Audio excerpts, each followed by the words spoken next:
ATC Sargodha کے جج کو مبینہ حراست کرنے کے خلاف درخواست پر سماعت ہوئی ہے، اس سماعت کا بھی احوال بتائیے گا۔ جی بالکل، لاہور ہائی کورٹ کے جسٹس شاہد کریم نے ATC جج سرگودا کو حراست کرنے سے متعلق درخواست پر سماعت کی تو وفاقی حکومت کے وکیل نے کہا کہ وزیر اعظم ملک سے باہر تھے، عدالتی حکم پر 1-2 ہفتوں میں عمل درآمد کر دیں گے۔ تو ایڈیشنل اٹارنی جنرل نے بتایا کہ اٹارنی جنرل نے کہا ہے کہ عدالت کے سامنے یہ بیان دے دیں گے تاکہ عدالتی حکم پر عمل درآمد ہو۔ جسٹس شاہد کریم نے کہا کہ عدالت کے سامنے 2 معاملات ہیں، ایک ریٹ ہے اور دوسرا توہین عدالت کا معاملہ ہے۔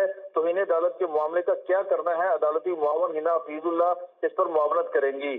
جسٹس شاہد کریم کے روبرو پولیس افسران کی جانب سے تحریری جواب عدالت میں جمع کروایا گیا، جس میں DPO سرگودا اور ریجنل آفیسر CTD نے متعلقہ SHO نے عدالت سے غیر مشروط معافی مانگ لی۔ جسٹس شاہد کریم نے کہا کہ غیر مشروط معافی منظور کرنی ہے یا توہین عدالت کی کارروائی کرنی ہے، اس پر آئندہ سماعت پر فیصلہ کیا جائے گا۔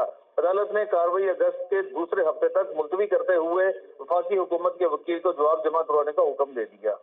ٹھیک ہے اشفاق، بہت شکریہ آپ کا۔